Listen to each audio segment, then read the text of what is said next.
Welcome to my channel. अस्सलामुअलैकुम। आइए जानते हैं करीना नाम के मायने और इसकी तफसील। हमारा आज का बेबीज गर्ल्स नेम है Kareena.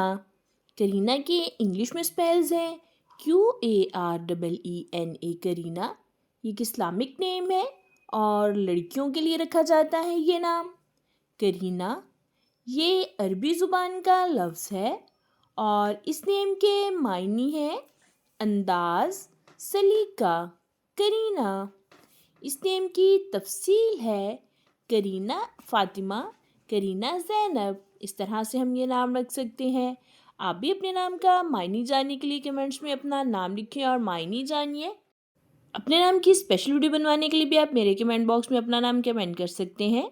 And please like the video, subscribe my channel. Okay dears, फिर मिलेंगे न्यू नेम न्यू वीडियो के साथ। अपना ख्याल रखिएगा, दुआओं में याद रखिएगा। अल्लाह हाफिज़।